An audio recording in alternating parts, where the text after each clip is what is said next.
today's book, The Invisible Cure, Why We Are Losing the Fight Against AIDS in Africa. It was named a New York Times Notable Book of 2007, and it was also the #1 science book of 2007 according to Amazon.com. Its author, Helen Epstein, writes frequently on public health for various publications, including the New York Review of Books and the New York Times Magazine. We're very honored to have her here today at Google, and so everyone, please welcome Helen Epstein. Thank you very much for that introduction and for coming to this on this beautiful day. I'm going to present a view of the AIDS epidemic in Africa, which assumes that the root of the problem lies in the pattern of sexual relationships in that part of the world, which differs broadly from patterns of sexual relationships in other world regions. These patterns of sexual behavior are shaped by historical, cultural, and economic and social forces. But as far as can be ascertained, HIV spreads in a population because of what men and women do. Having said this, nothing that I say in this talk will imply the superiority, moral or otherwise, of one culture over another. The only reason why this is relevant is because of the grave danger of HIV. Nevertheless, sex and culture are very hard to talk about, especially in the same breath. But with millions of people, especially in this region of the world, dead of this disease, we really better start talking about it.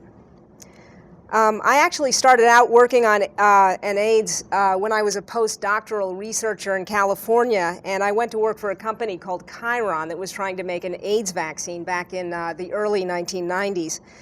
As you're all probably aware, that vaccine was not a success, and we're still working on that very difficult problem. I'm not involved in that. I quit vaccine work a long time ago because I thought it was very difficult. I thought it would just be too hard, although I'm very glad that some people have kept up the fight.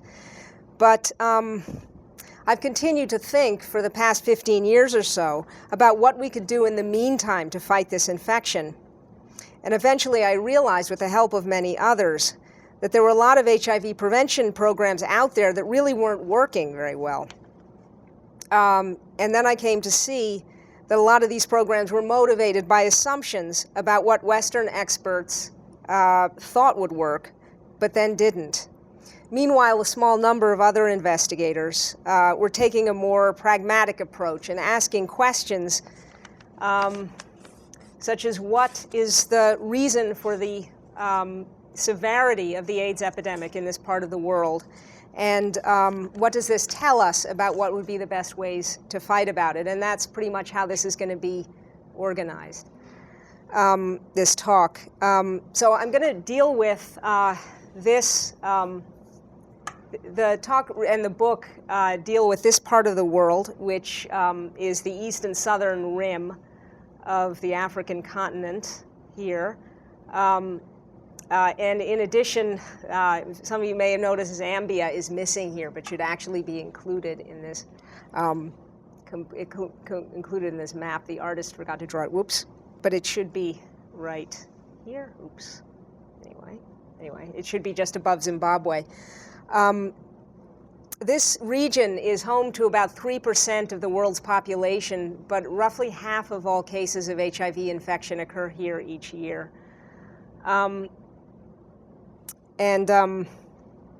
What's striking about the epidemic in this region is that in most of the rest of the world, HIV infection is associated with very clearly defined risk factors, such as intravenous drug use, male-to-male sex with many partners, or prostitution.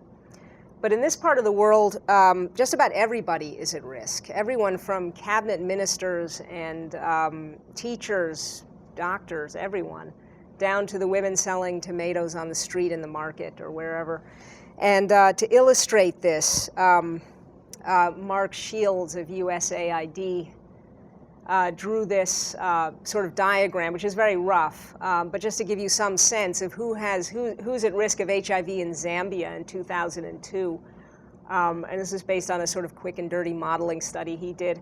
More than 90% of HIV infections seem to be associated with no particular high-risk behavior. In other words, that little wedge there is the number of cases attributable to commercial sex work, to long-distance truck drivers, and to other sort of high-risk, rootless people who are assumed to have lots of sexual partners. The vast majority of people are just sort of anybody, basically, who are at risk of this.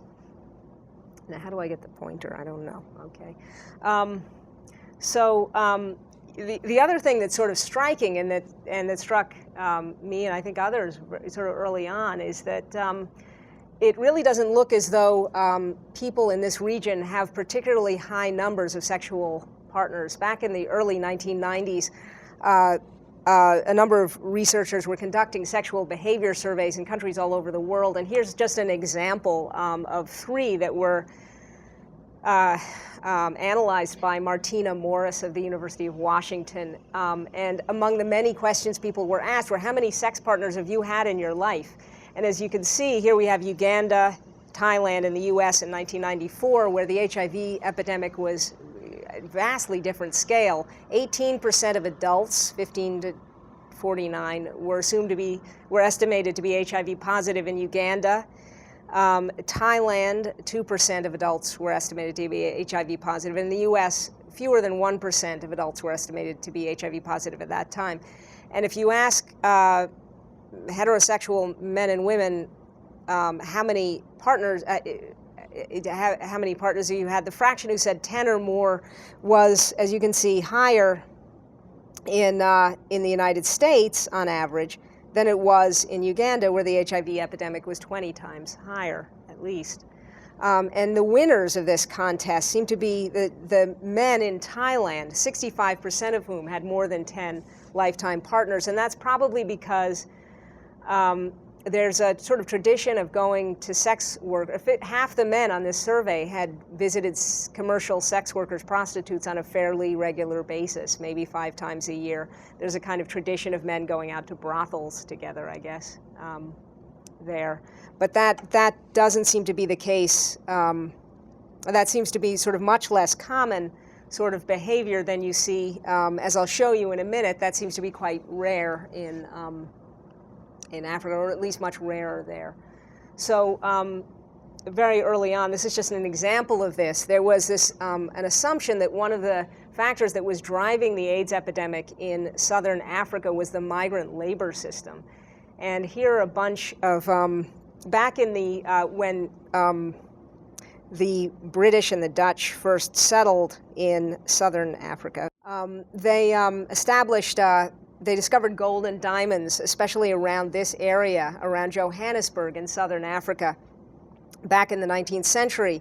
And they then began to, they needed a lot of workers for this, to dig the gold and diamonds out. And so they recruited workers from all over southern Africa. They came from as far north as southern Tanzania, even from Mozambique, Malawi, Zimbabwe, Botswana, Lesotho, Swaziland. And they would come and they would leave their villages and their families for months or years at a time and come to this area where a kind of booming commercial sex trade, bars and so on, developed. There was this sort of assumption that this was what was driving the epidemic, was this men would become infected by prostitutes in Johannesburg and then bring the epidemic back to their families in these rural areas. But then some researchers working there in the 1990s found something very surprising. They interviewed these men and they found they were studying the HIV epidemic there, and they interviewed men in Carletonville, which is one of the biggest gold mining centers in the whole of Africa, in fact. It's huge. There are many, many mines there, and thousands of men working there as miners. Very, very high HIV rates there. 20 to 30% of the men in this area are HIV positive, women to very, very high rates. But when they asked these guys if they'd been to a prostitute in the past year, even in the 1990s, when the whole South Africa was very much in denial about AIDS, very few of these men, even the minors, were visiting commercial sex workers at that time, or at least saying that they did. And similar surveys have been found in Maseru, Lesotho, which Lesotho is this little country here that sends a lot of minors to those mines, and HIV prevalence is extremely high. But here, these soldiers, miners, taxi drivers, and so on are relatively unlikely to visit sex workers, which is pretty odd. It's not that these guys are not having sex, it's just that their first choice doesn't seem to be prostitutes. At least according to these studies. There's other studies that seem to show the same thing. It's not that prostitution is unknown, but it's not as common as people first assumed. So what is going on? Why are HIV rates so high in this part of the world? Well, what I and a growing number of other people think is that it has something to do with the types of sexual relationships. They're not the number of sexual partners per se, but that there's a greater tendency for people in this part of the world to have more than one ongoing sexual partnership at a time. So a man may have 2 wives, or maybe a wife and a long-term girlfriend with whom he sleeps regularly. And one of those wives or girlfriends may have another partner that she sees regularly, and that guy may have another partner, and so on. And this ultimately, as I'll demonstrate with a sort of little cartoon later, creates a kind of a virtual superhighway for HIV transmission that puts everyone at high risk, including people with very few partners or even only one. But just quickly, some evidence that that's the case. This is there's a growing sort of body of research on this, but this is some early studies which were collected by the World Health Organization in the late 1980s and the early 1990s. The World Health Organization, obviously alarmed about the growing AIDS epidemic in the world, began conducting studies like the kind of Kinsey studies that were carried out in the US in the 40s and 50s to kind of look at sexual behavior in different places in the world, and they asked people tons of questions, and the results were compiled in a book in 1995. And one of the interesting things is when you flip through the chapter on sexual behavior in that book, nothing about Africa seems to stand out. I mean, people there don't seem to have more sexual partners than people elsewhere do. They're not radically off the charts in that respect. And age of sexual debut for young people is, interestingly, about the same everywhere. It's 17, 18, 19 years old. No matter where you are. It's almost like a universal thing. And but one thing that's unusual about Africa is this. Among many other questions, people were asked, do you, in addition to your long-term partner or spouse, have another partnership that has lasted more than a year, another sexual partnership? And people were asked this in many different countries. And on this graph, we can see that in places like Lusaka, Zambia, Tanzania, Lesotho, Kenya, Cote d'Ivoire, people were much more likely to say yes to this question than were people in Asia. These Asian sites, Manila, Singapore, Sri Lanka, Thailand, and Rio de Janeiro in Brazil. Men are in blue, by the way, so they're more likely to have these overlapping partnerships than women are. But even in Africa, even women are quite likely to have such partnerships. 40% of women in Lesotho had more than one long-term partner, at least said they did on this survey. And other surveys have suggested that these rates are actually quite high in these places.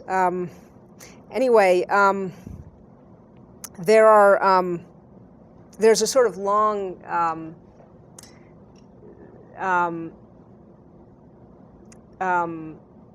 the reasons for these differing patterns of sexual behavior are obscure, and much more work needs to be done on it. But it seems to be, there's a growing consensus that it seems to be extremely important in determining what is going on with HIV in Africa. And just to sort of focus down a little bit and look at how this might operate on a sort of human level, I'm just showing you briefly these an example of how this might work in a group that some of you may be familiar with called the Maasai, who are a very well-known tribe that lives in Kenya and Tanzania. And they're pastoralists. They herd cattle, and they've been very well studied by anthropologists and sociologists, which is why, I mean, I don't mean to single them out as in any way special, but their patterns of family life and sexual behavior have been very well studied, which is why I am showing them to you here. These guys are what are known as Morans. They're young warriors. And normally what happens is this is a polygamous tribe. So in other words, men, as they grow older and accumulate more cattle, are able to marry additional wives. And by the time an elder gets to be about 50 years old or so, he may have 3, 4, 5 wives of progressively younger ages. As he becomes more wealthy, he marries younger and younger additional women who will be younger and younger. And what happens to the young men who don't actually have enough cattle yet to marry is they are often segregated off into what are known as age bands and sent off into the forest to capture lions, and they're circumcised, and they do other sort of learn the responsibilities of manhood and so on. And this tradition, among other things, serves to sort of strengthen them, but also to keep them away from the older men's wives in some ways.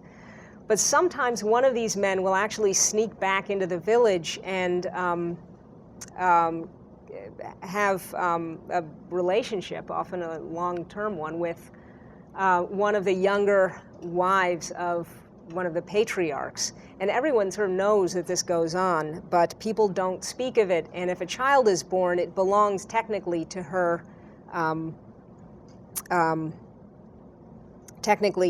husband and not to the young Moran. But so just to see how this would work, for example, if we have, this is a very, very poorly drawn example of what I'm talking about, but here's the patriarch, and he has 3 wives, 1, 2, 3, and each of them may have a sort of secret Moran warrior boyfriend. And as you can see, this could, if one of these people becomes infected with HIV, everyone is placed at high risk, including this woman, for example, who has only one sexual partner. And on a larger scale, this can these people could become part of a very large and very dangerous sexual network, which many of them may not be aware of because they're having relationships not, with people that they trust and know. And to illustrate this, Stuart Parkinson, formerly of Population Services International, drew this little cartoon which illustrates just how dangerous these patterns of long-term concurrent relationships can be. If we have this as a sort of schematized concurrent sexual network, the men are squares, the women are circles, and most people are having relatively few sexual partners. This guy has 4, but most people have only 1, 2, maybe 3. But they're all, and none of them are switching around, but they're all having regular sexual relationships with each other. Look what happens when we introduce HIV into this network. Bang, everyone's infected very, very quickly. However, if we have the prevailing pattern in Western countries after, once people sort of settle down after adolescence and slightly thereafter, is a pattern of serial monogamy, whereby people commit themselves to one person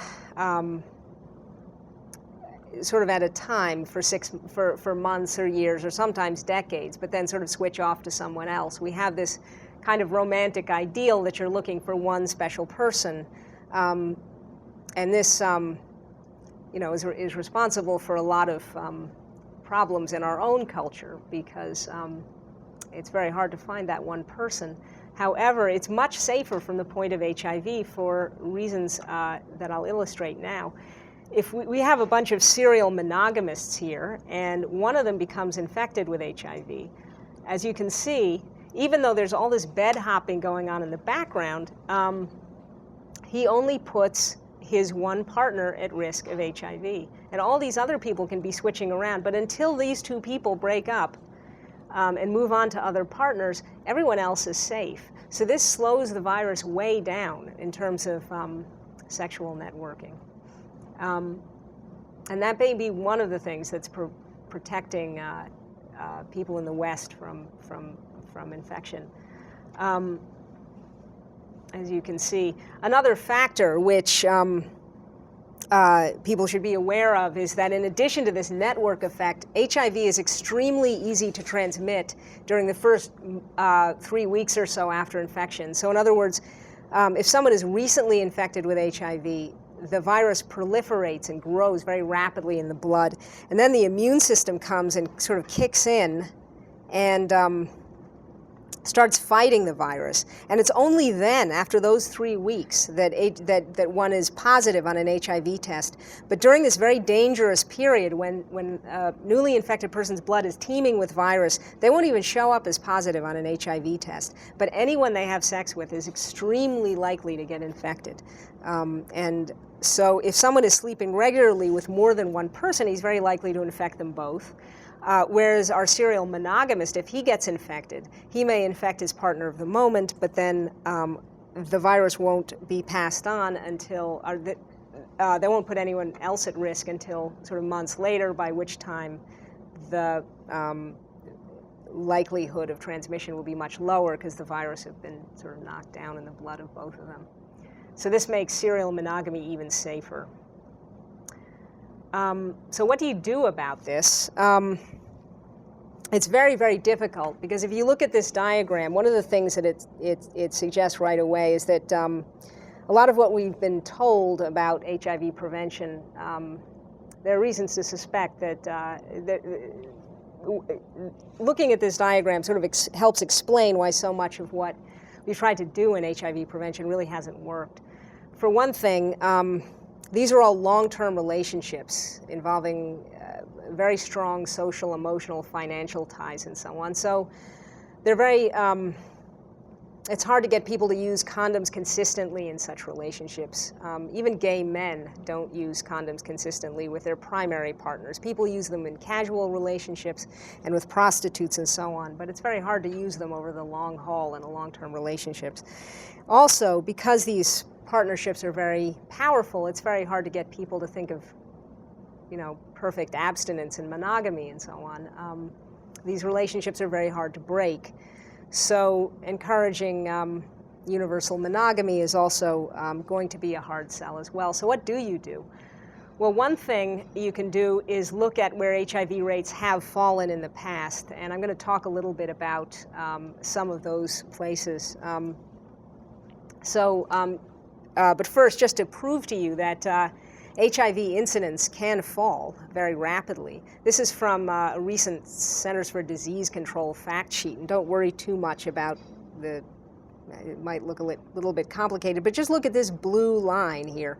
These are the numbers of people who became infected with HIV per year during the 1980s and then into the 1990s. And as you can see, there was something, this is MSM, which is gay men. There were something like almost 80,000, 75,000 gay men per year becoming infected with HIV back in the mid-1980s. And today that number has fallen to 30,000. And for a while it was even lower than that, below 20,000. And it seems to be creeping up again, mainly in black gay men, which is a very sort of troubling development. But there was this remarkable decline in what is called incidence, the number of infections per unit time, back in the 1980s. So HIV prevention can work, but how does it work? Here's another example. Don't worry too much about these complicated figures, but if we look at HIV incidence, this is from Doug Kirby, who has studied very carefully the HIV infection rates in Uganda, where the HIV prevalence and incidence has also fallen dramatically. As you can see, the incidence, this is the incidence curve. It has fallen dramatically since the late 1980s and is very, very low now. although HIV is still a serious problem in Uganda. So what happened in these places? Well, quite a lot, actually. As a lot of you will remember if you lived in this country back in the 1980s, there was a very powerful social movement around AIDS back then. And this, I just show this AIDS quilt, which was laid out in front of the Washington Monument,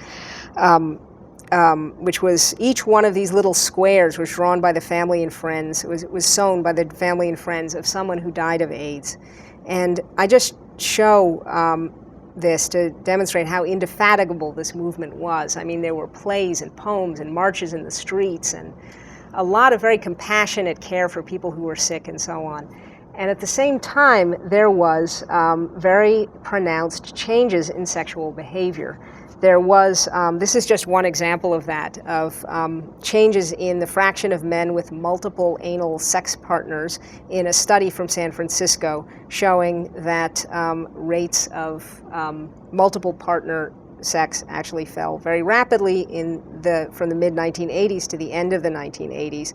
This study started in 1984, but it's likely that these changes in behavior actually began just about as soon as the first reports of a new deadly disease affecting gay men were reported in the Los Angeles Times in 1981. That's what some modeling studies suggest.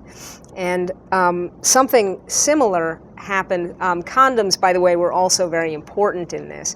But I emphasize partner reduction here because it tends to be rather underemphasized, and it seemed to be the predominant behavior change when the incidence was falling most rapidly. Something similar happened in Uganda a few years later. Here is HIV prevalence in teenage pregnant women. Teenage pregnancy is incredibly common in Uganda. About 70% of women who are 19 have had a child or are pregnant, or at least that was the case in the mid-1990s. But as you can see, the HIV rate in these young women, this is HIV prevalence in teenage pregnant women, fell dramatically during this time, and it fell all across the country. It was quite remarkable. There was no change at all in the teenage pregnancy rate at this time, so it's not that the girls were abstaining, and it can't be that they were using condoms very effectively, because obviously they're all getting pregnant. But it must be that either they or their partners were having fewer other partners. That had to be what was happening. And later there were also, as with gay men, increases in condom use. So more of these relationships were protected, and teenage pregnancy rates eventually fell. And this seems to be what people also reported when people were asked, what did you do to protect yourself from HIV back in 1995? By which time HIV rates had fallen quite dramatically.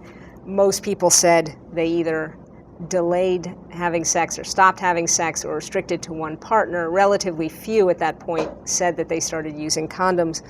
And the same is true, that was unmarried people's behavior and also married people's behavior. It's not that everyone became monogamous by any means, but even small changes in multiple partnerships can have a very dramatic effect on the way the virus spreads, basically by breaking up that superhighway into smaller units so that the virus cannot spread. I'll just actually flip through these and get to the end. To explain how that works, if we view the network of concurrent sexual partners as a kind of superhighway system, this is the interstate highway system of the United States. As you can see, the links are quite loose. It's like a kind of loose network. But what partner reduction essentially does is it breaks the highway into little bits so that the virus absolutely cannot spread anywhere. And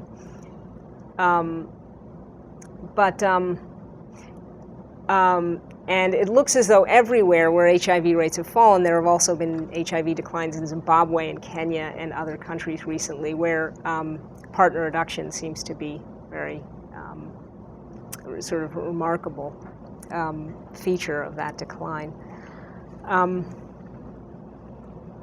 Anyway, during the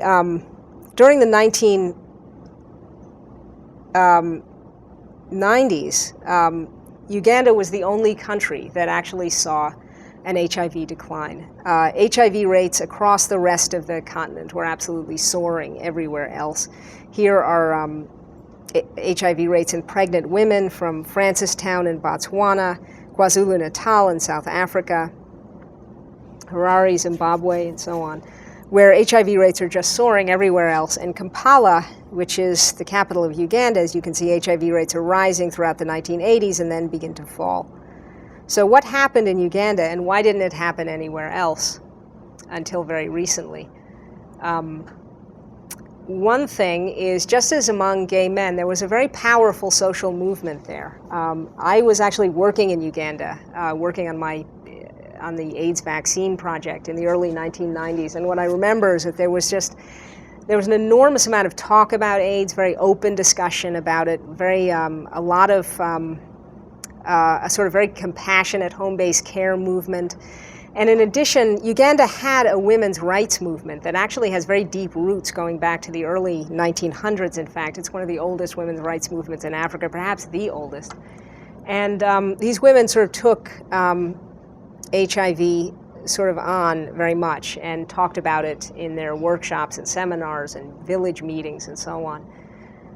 And it was quite remarkable. And in addition, the government had a campaign which was very much recognized. The government developed this itself, the Ugandan government in the mid-1980s, which was called zero grazing. And it pretty much recognized that HIV wasn't just spreading among sort of high-risk prostitutes and truck drivers and so on, but it was spreading among ordinary families and relatively ordinary relationships.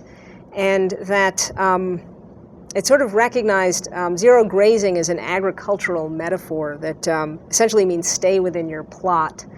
And it sort of suggests just be careful, talk openly with your partners, and try not to have casual sex or take on additional concurrent partners if you can avoid it, and so on. And here, for example, is a poster from that campaign which says, "Love carefully to avoid AIDS." And this guy is warning his friend, you guys be careful because you're on the superhighway, essentially. What was going on in the rest of Africa? For very complicated reasons, the rest of the continent failed to awaken to the threat of AIDS until far too late. And a lot of Western aid agencies then trying very hard to get these African governments to really pay attention to it, came in with their own programs, which were very well intentioned, but in some ways my feeling is that they really sent the wrong message, which tended to, rather than bring people together around this disease, as I really think needs to happen, they tended to divide people into the so-called high-risk category and others. And here's an example of one of those campaigns, which was in a country called Botswana, which actually has one of the highest HIV infection rates in the world. About 24% of adults are HIV positive. And this was part of a campaign to promote condom use there, which is their predominant campaign. And it's a basketball of condom, and the slogan, "Even the best ballers take a safe dunk with it." And there was another poster from that campaign which had a boxing glove, a red boxing glove and a condom, and it said, "It can take the fiercest punches." And these campaigns were launched in a country with very high rates of domestic violence and a lot of very major gender problems. And I can see that somebody looking at this poster might think, well, that's not me. I'm not a wife beater. I'm not a philanderer. I'm not a prostitute. So I don't need to use condoms. That message isn't for me. When in fact, a lot of these people would have been people who had a small number of trusted longer-term partners and were thus at enormous risk of HIV. So back in Uganda, in around the early 1990s, unfortunately, this famous zero grazing campaign was sort of phased out and was replaced with campaigns more like this one, unfortunately. And but then in the late 1990s, early 2000s, people began to realize that the HIV infection rate in Uganda had sort of stopped falling, that it had kind of plateaued at around 6%. And they got very concerned about this and said, we have to launch a new campaign. And so, but then they went sort of whole hog. Instead of returning to zero grazing, which was kind of pragmatic, they decided to launch an abstinence campaign, which preached, which involved a lot of evangelical church groups who promoted abstinence until marriage, which again I felt sent again this message which we need to avoid, which is AIDS is just a problem for other promiscuous people. And here's a poster for that campaign, from that campaign. She's keeping herself for marriage. What about you? And this, to me, sort of like the condom campaigns, but in a different way, sends the same message that AIDS is only a problem for people who misbehave. And so anyway, if I can leave you guys with any recommendation, it would be that people really need to learn more about, to learn why they're at risk of HIV and what, because only then will they be able to figure out for themselves what to do about it. This is, in a sense, a problem which runs very deep and which we can only dimly understand from the outside. And in order to make any progress, we really need to educate people and show everyone, I think, that cartoon that I just showed you that Stuart Parkinson drew, which explains how people can be at such high risk of HIV even when they have relatively few partners, or even only one. And to be honest, people still don't know this in much of the African continent. Back in January of this year, the Nation newspaper of Kenya published an article in the newspaper which was called The Other Woman, and it revealed this the extraordinary finding that powerful rich men in Nairobi have mistresses, which might not have come as a surprise to too many people, but the article discusses the pros and cons for women of being in one of these relationships and having a powerful man who inevitably would have a wife or maybe two wives. And on the second page of the article, they actually show the pros and cons of being the other woman, and you can read them if you want to. But one of the things that surprised me was that even now, in this day and age, HIV is not found in the disadvantages column. And that seemed to me very, very surprising that people don't associate this kind of relationship with HIV. And people, I think, very urgently need to be educated about this. And I'll leave you with that, but if anyone has any questions, I'd love to hear them. Thanks. So what's going on now? Like, what's the most current data on AIDS prevalence in Africa and in the United States? Is there any sort of recent changes pushing numbers up or down? Well, it's a mixed picture, actually. It seems as though HIV prevalence is falling in a lot of African countries. But it's falling more slowly than one would like. And in some cases, that seems to be associated with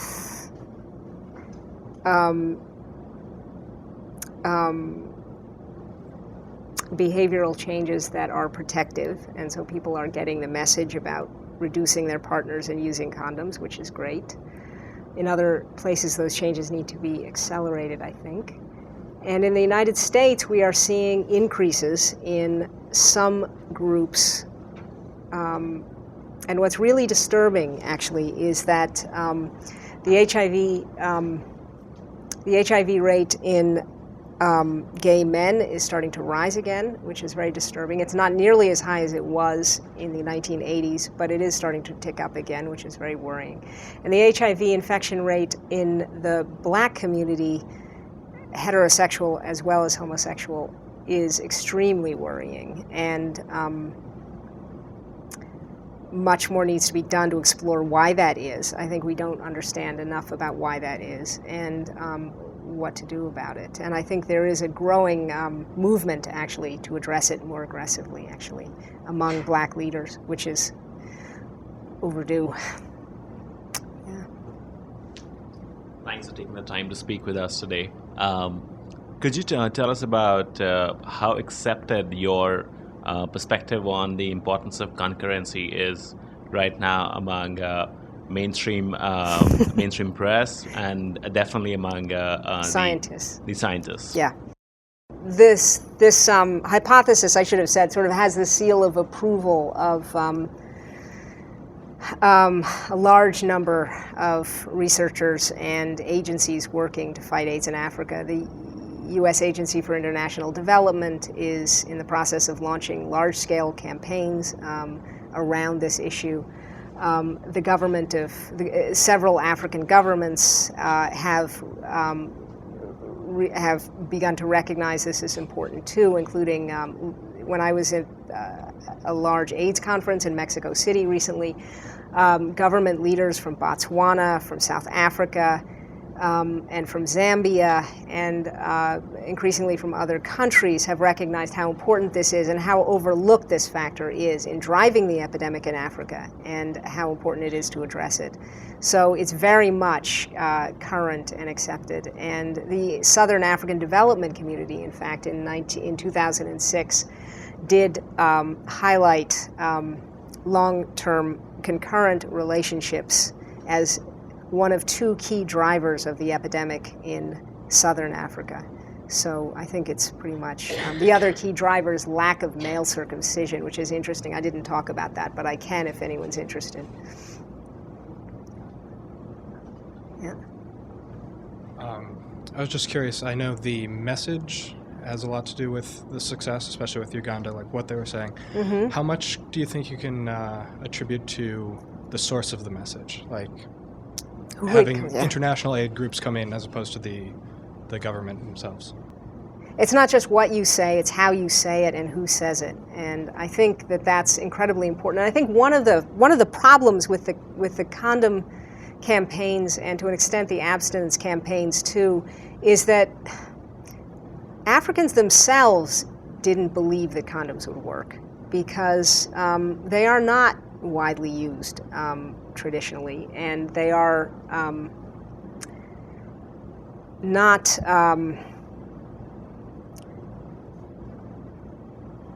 they do work, but they are hard. You know, in the kinds of long-term relationships that people have, it's very hard to use them consistently. And I think that people were aware of that, which is part of the reason why I think that these, not only did the condom and abstinence campaigns not resonate with the general population, but they didn't resonate with the leaders who could have been promoting those campaigns as well. And I have a feeling, I was very heartened to hear a number of African leaders at this big AIDS conference in Mexico City actually start to talk about long-term concurrency and say, you know, this we recognize as part of our culture. So the hope is that they will carry this forward. And, you know, we can provide the technical understanding of what's going on because, you know, we have computer modelers like Martina Morris in University of Washington and so on figuring it out. But they have to find a way to talk to each other on their own, in their own language. And that was the genius of the Ugandan campaign, too, that it was developed by Ugandans before the international community had really figured out how to respond. Is there any evidence, or are there any ongoing studies that the pattern of concurrency that seems to be, you know, creating a fault-tolerant network for vector of disease also exists in the black gay population on the down low? There needs to be a lot more work on that. There has been a tendency, there was an assumption, I think, for a long time that we were doing enough for the HIV rates among black men and women are, relatively speaking, much higher, 10 to 20 times higher than they are in the white population, and especially the heterosexual population. And this is extremely worrying. And for a long time, I think there was a feeling that we give people treatment, we let people get testing, we make people aware of the virus, and that's enough. We don't actually have to get in there and figure out what's going on. And I think there's a shift now. We need to understand a lot more about what's going on. And to be honest, there is a huge amount of work to do, and I don't understand what's going on. But it's a big, big problem, yeah. This is a question about the accessibility of information. I read your book. I really liked it. Thanks. And in the forensic science chapter, you talked about how Maxine Ankra's research on Uganda and the number of casual sex partners and how it plunged was not properly disseminated. What kind of factors, determine what is or isn't accessible? Good question. Thanks. Yeah. It does seem as though the research that I've talked about on the concurrency networks and the importance of partner reduction, especially in Uganda, where HIV rates fell, was really available a long time ago. It was available in the mid-1990s. And the story that I've put together for you here could have been put together, then. Why it wasn't put together then is a very good question. And I really can't answer it any more thoroughly than I try to answer it in the book. And what I suggest in the book is that